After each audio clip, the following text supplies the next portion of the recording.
अस्सलामुअलैकुम दोस्तों, एक बार फिर से आपका खैर मकदम है हमारी यूट्यूब चैनल AIM हक की आवाज में। दोस्तों, जब से पहले फेज के इलेक्शन हुए हैं और बीजेपी के सामने जो आंकड़े आए हैं वो चौंकाने वाले हैं।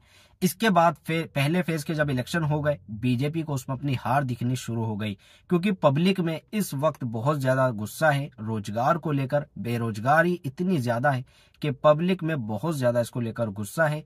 इसके साथ महंगाई को लेकर बहुत ज्यादा गुस्सा है। तो जब पहले चरण की वोटिंग हुई तो उसमें बीजेपी को अपनी हार दिखी। इसके बाद बीजेपी के नेताओं ने यूटर्न लेना शुरू कर दिया और लगातार मुसलमानों को टारगेट करते नजर आए हैं। खुले तौर पर मुसलमानों का नाम लेकर मुसलमानों को घुसपैठिया बोलते हैं, मुसलमानों को ज्यादा बच्चे करने वाले बोलते हैं। इसके साथ ही नरेंद्र मोदी साहब की एक वीडियो वायरल हो रही है जिसमें वो ये दावा कर रहे हैं कि कांग्रेस ने अपने मैनिफेस्टो में ये लिखा है कि अगर उनकी सरकार आई तो वो आपके मंगलसूत्र को उतरवा लेंगे और उनको मंगलसूत्रों को मुसलमानों में बांट देंगे, मुसलमानों को दे देंगे। तो इस तरह के भाषण आ रहे हैं, लेकिन इन भाषण को आप सुनिए, देखिए नरेंद्र मोदी साहब क्या बोले। इस बार का कांग्रेस का मैनिफेस्टो देख लीजिए। कांग्रेस ने अपने मैनिफेस्टो में जो कहा है वो चिंताजनक है, गंभीर है। उन्होंने कहा है कि अगर कांग्रेस की सरकार बनेगी तो हरेक की प्रॉपर्टी का सर्वे किया जाएगा। हमारी बहनों के पास सोना कितना है उसकी जांच की जाएगी, उसका हिसाब लगाया जाएगा। मेरी माताओं बहनों की जिंदगी में सोना वो सिर्फ शो करने के लिए नहीं होता है, उसके स्वाभिमान से जुड़ा हुआ है। उसका मंगलसूत्र वो एक सोने का कीमत का मुद्दा नहीं है, उसके जीवन के सपनों से जुड़ा हुआ है। तुम उसे छीनने की बात कर रहे हो अपने मैनिफेस्टो में। गोल्ड ले लेंगे, सबको वितरित कर देंगे। और पहले जब उनकी सरकार थी उन्होंने कहा था कि देश की संपत्ति पर पहला अधिकार मुसलमानों का है। इसका मतलब ये संपत्ति इकट्ठी करके किसको बांटेंगे? जिनके ज्यादा बच्चे हैं उनको बांटेंगे, घुसपैठियों को बांटेंगे। क्या आपकी मेहनत की कमाई का पैसा घुसपैठियों को दिया जाएगा? तो दोस्तों, आपने नरेंद्र मोदी साहब की बात को सुना, उन्होंने क्या बोला। जो नरेंद्र मोदी साहब बोल रहे हैं बिल्कुल झूठ बोल रहे हैं। इस तरह का कांग्रेस के मैनिफेस्टो में कोई भी दावा नहीं है। इसकी पूरी तस्दीक अकबरुद्दीन ओवैसी करते नजर आए। अपने भाषण में उन्होंने सारी चीजें को बताया है। पूरे भाषण को आप अगर सुनेंगे तो आपको एक एक पॉइंट समझ आएगा। अकबरुद्दीन ओवैसी नरेंद्र मोदी साहब की इस बात का कितनी अच्छी तरह से जवाब देते आए हैं। अकबर ओवैसी की ये वीडियो आपको ज्यादा से ज्यादा शेयर करनी है, हर एक बंदे तक जरूर पहुंचानी है। जो चुनाव जिनका अभी रह चुका है, जिनके फेज का भी इलेक्शन नहीं हुआ, जहां का इलेक्शन नहीं हुआ, वहां तक इस वीडियो को वायरल करें। तो वीडियो देखें अकबर ओवैसी क्या बोले। नरेंद्र मोदी कह रहे हैं, मैंने सुना कि ये हिंदुस्तान की औरत के मंगलसूत्र को छीन लेंगे। ओह, क्या तुम्हारे जैसा समझे हिंदुस्तान के मर्द को? क्या भाई आप कमजोर हैं? क्या छीनने देंगे? जिस मंगलसूत्र को आपने पहनाया है अपनी बीवी को, कोई छीना तो छीनने देंगे? अरे क्या समझ रहे हैं नरेंद्र मोदी? हिंदुस्तान का मेरा हिंदू भाई कमजोर नहीं है, कोई उसकी बीवी का मंगलसूत्र छीन नहीं सकता। सिर्फ बातें नहीं, मंगलसूत्र छीन लेंगे।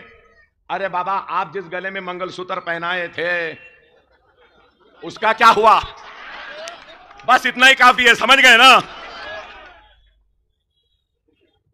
आप जैसा कमजोर ये मेरा हिंदू भाई नहीं है नरेंद्र मोदी।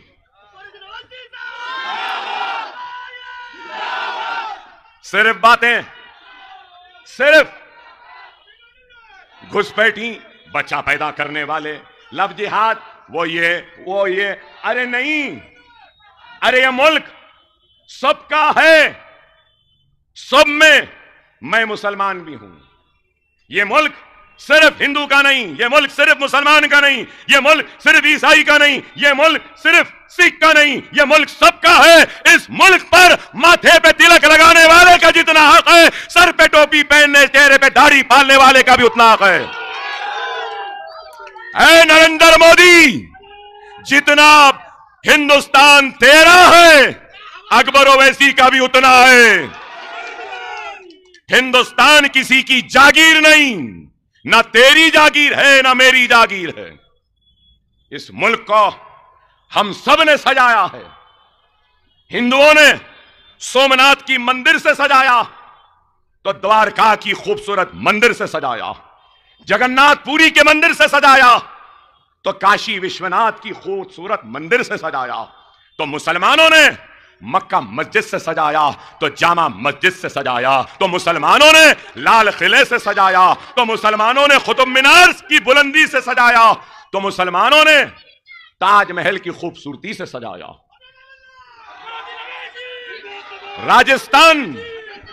राजस्थान के राजपूतों ने हवा महल जैसे महलात, कई ऐसे महलात से सजाया है।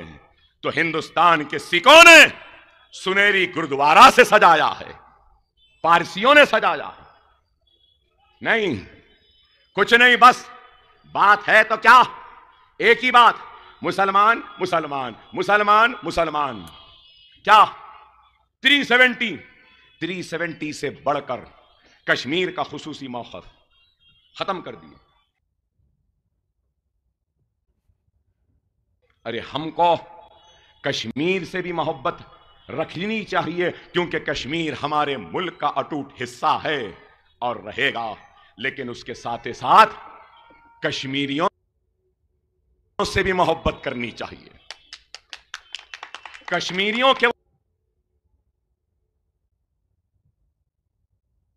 का वो डिलीशन सेब जो खत्म हो गया, हम अपने बचपन में कश्मीर का सेब खाते थे, उस सनत को फिर से जिंदा करना, कश्मीर के उस खूबसूरती के जरिए उसके टूरिज्म को बहाल करना, कश्मीर में जो पानी बह रहा है उस पानी से पावर को जनरेट करना है, कश्मीरियों को मुलाजिमत देना है, कश्मीरियों को जिंदगी में खुशहाली लाना है। इसकी बात नहीं, बस 370 कर दिया।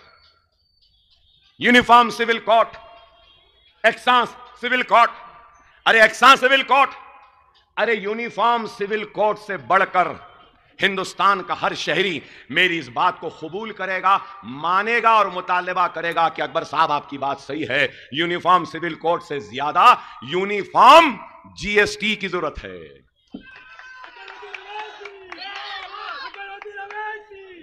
जीएसटी कहीं 18%, कहीं 16%, कहीं 12%, कहीं ये फीसद, कहीं वो फीसद। परेशान है ताजिर, इंडस्ट्रीज बंद हो रहे हैं, छोटी सनत बंद हो रही है, सर्विस इंडस्ट्री खत्म हो रही है। यूनिफॉर्म सिविल कोड से ज्यादा जरूरत है तो यूनिफॉर्म जीएसटी की।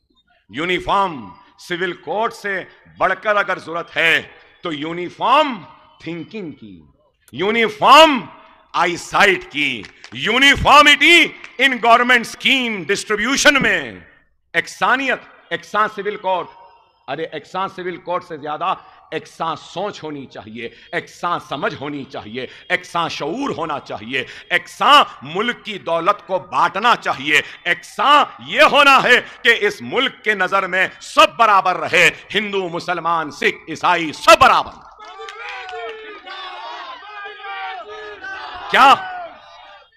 क्या इनकी नजरों में एक्सानियत है? नहीं है। हमको तो बोल दिए घुसपैठी, हमको तो बोल दिए बच्चे पैदा करने वाले। सबका साथ, सबका विश्वास, सबका विकास, सबका साथ। घुसपैठियों को, मुसलमान को तो घुसपैठी बोल के निकाल दिए, तो सबका साथ कहां हुआ? हमारे बस्तियों को आकर देखो, हमारे दलित भाइयों के बस्तियों को आकर देखो, एससी एसटी के तुमको पता चल जाएगा विकास है या नहीं। कहां का विकास? विश्वास। 20 करोड़ मुसलमानों को तो बोल दिए कि घुसपैठी है, फेंक दिए, तो फिर 20 करोड़ मुसलमानों का विश्वास नहीं रहा, तो फिर ये नारा तुम्हारा झूठा, तुम्हारे वादे झूठे, तुम्हारे अल्फाज झूठे, तुम झूठे, तुम्हारी पार्टी झूठी, सिर्फ नफरत के नाम पर मुल्क को बांटकर अपने इख्तिदार पे बैठना चाहते हैं।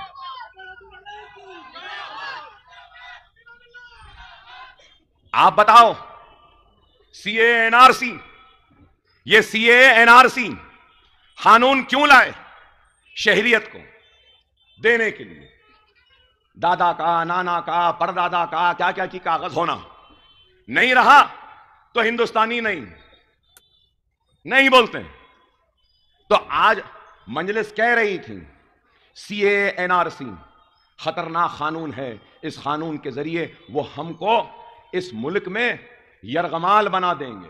मजलिस कह रही थी कि ये साबित करेंगे इस कानून के जरिए कि हम इस मुल्क के नहीं हैं। और आज जबान खुद बयान कर दी और बिल्ली थैली से बाहर आ गई, घुसपैठी बोल दिए।